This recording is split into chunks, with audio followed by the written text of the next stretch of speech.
ये कहानियों का अद्भुत संसार किस्सा कहानी और किस्सा कहानी में मैं मंजीत ठाकुर आपको सुना रहा हूं आचार्य चतुरसेन शास्त्री का लिखा उपन्यास वयंग रक्षामः। आज सुनिए इसका अध्याय 22 जिसका शीर्षक है देव सानिध्य। हिमालय के अंचल में छद्मवेशी रावण कुबेर की अलका के चारों ओर घूम फिर कर सब घाट घर देखने लगा। घूमते घूमते वो शरवन में जा पहुंचा। ये शरवन सूर्य की धूप में सुवर्ण सूर्य और अग्नि के समान चमक रहा था। यहां शरवन में कास इतना घना और ऊंचा था कि रावण को आगे की राह ही नहीं मिली। रावण अभी विमूढ़ सा होकर इधर उधर देख ही रहा था कि एक विकट पुरुष उसके पास आया। उसने रूखे स्वर में पूछा, तू कौन है रे पापिष्ट? कैसे इस अगम वन में आने का तूने साहस किया?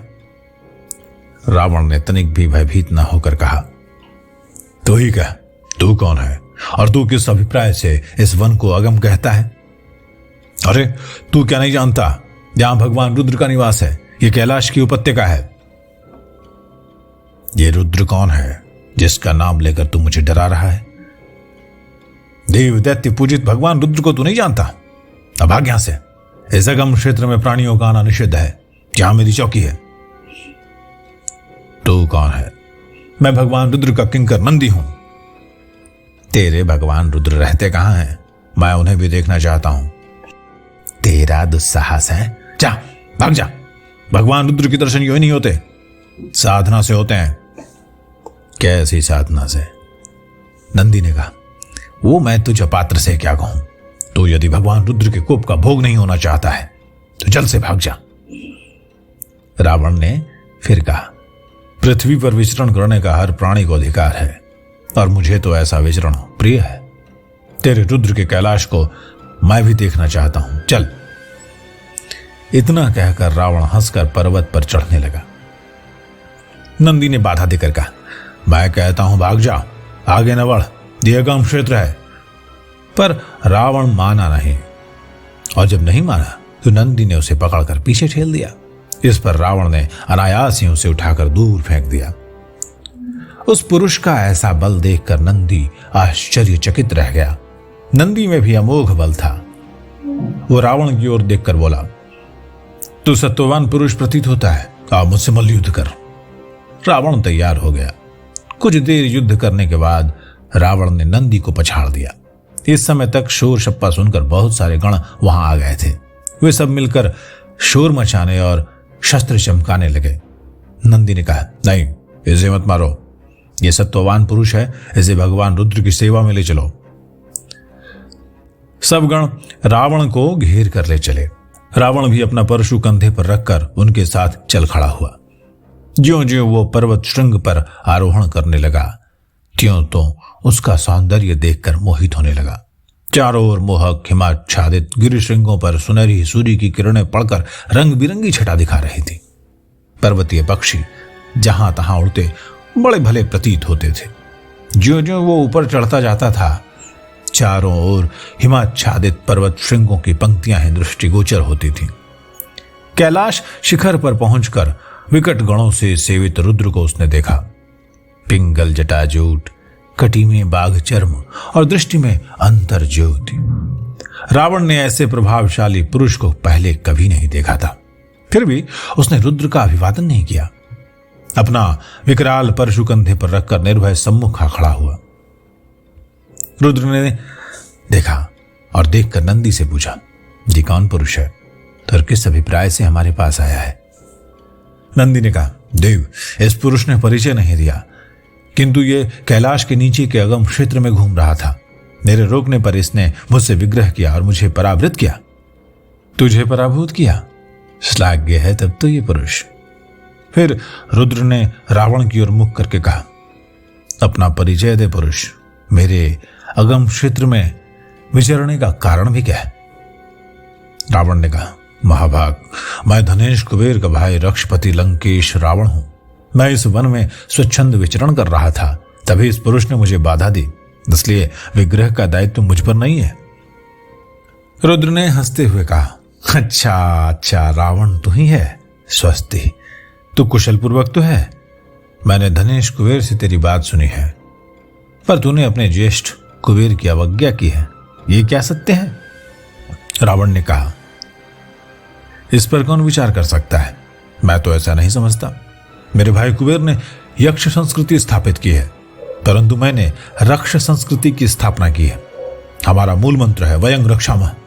जो हमसे सहमत उसे अभय, जो सहमत नहीं उसके लिए मेरा यह कुठार है। रुद्र खूब जोर से हंसे। उन्होंने कहा, आयुष्मान, यही कुठार तुम्हारा तर्क है। मूल तर्क तो यही है, किंतु मैं तुझसे सहमत नहीं हूं। रावण ने भौहें उठाकर कहा, तो आपके लिए मेरा यह कुठार है। मेरे पास भी ये त्रिशूल है, तो अभी आपका और हमारा शक्ति संतुलन हो जाए। शिव हंसने लगे। तू मेरा अतिथि है, समागत अभ्यागत है। रावण ने कहा, आप इसी त्रिशूल से मेरा आतिथ्य कीजिए। मैं युद्ध की याचना करता हूं। आप दिक्पाल महाभाग यमदेव के वंशधर हैं। मैं विश्रवा मुनि का पुत्र हूं। आप मेरे ज्येष्ठ हैं। इसी से मैं आपका शिरच्छेद नहीं करता, युद्ध की याचना करता हूं। युद्धम देहि। शिव हंसने लगे। मैं तेरे शौर्य से प्रसन्न हूं। तेरी युद्धाभिलाषा मैं पूरी करूंगा। अभी तो विश्राम कर। नहीं महाभाग, कार्यपूर्ति ही मेरा विश्राम है। उठाइए त्रिशूल। तब जैसी तुम्हारी इच्छा, भगवान शिव ने कहा। अब रुद्र ने हुंकृति की, डमरूनाद कर त्रिशूल उठाया। डमरूनाद सुनकर बहुत से रुद्रगण, गंधर्व, देव, यक्ष आ जुटे। वे रुद्र और रावण का वो विकट युद्ध देखने लगे। रावण को यह देखकर बड़ा आश्चर्य हुआ कि उसके परशु प्रहार को कौशल से रुद्र विफल कर रहे हैं और वे उस पर शूल का करारा वार कर ही नहीं रहे। उसे ऐसा प्रतीत हुआ जैसे कोई गुरु किसी बालक को युद्ध शिक्षण दे रहा हो। रावण ने अपने जीवन में ऐसा विकट पुरुष नहीं देखा था। अंत में रावण थक कर हाँफने लगा। उसका सारा अंग पसीने से भर गया। उसने अपना परशु फेंक दिया और सामने खड़ा हो गया। रुद्र ने हंसते हुए कहा, क्या थोड़ा विश्राम चाहता है तू रावण? नहीं, विराम चाहता हूं। आप युद्ध कहां करते हैं? अब तो खिलवाड़ करते हैं। नहीं, तू युद्ध कर। नहीं, शंकर। शंकर ये क्या है? शंकर कल्याणं गुरु। आप देव हैं, देवपति हैं। ये रावण आपका किंकर है। आप इसका कल्याण कीजिए, शंकर। रुद्र ने हाथ उठाकर हंसते हुए कहा, कल्याण हो तेरा। तेरा शौर्य स्तुत्य है, तू अजय है, किंतु तेरी रक्ष संस्कृति क्या है? वयं रक्षामः। हम रक्षा करते हैं, यही हमारी रक्ष संस्कृति है।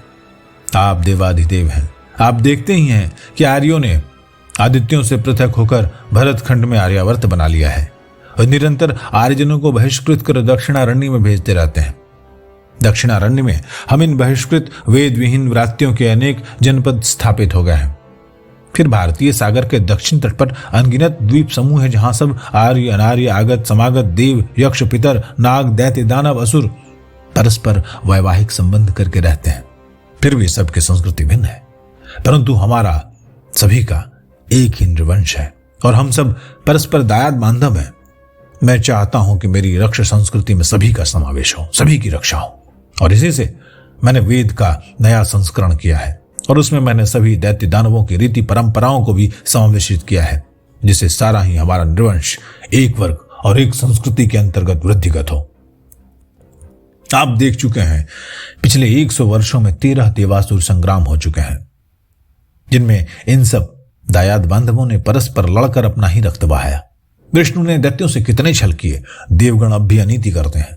काश्यप सागर तट की सारी ही दैत्य भूमि आदित्यों ने छलबल से छीनी है, और अब मैं सुन रहा हूं कि देवराट इंद्र 12वें देवासुर संग्राम की योजना बना रहा है।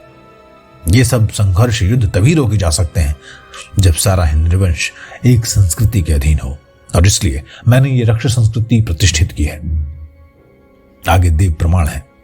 रावण का ऐसा सारगर्भित भाषण सुनकर रुद्र बहुत प्रसन्न हुए और रावण के सिर पर हाथ रखकर कहा, तेरा प्रयत्न स्तुत्य है और मैं तुझसे प्रसन्न हूं।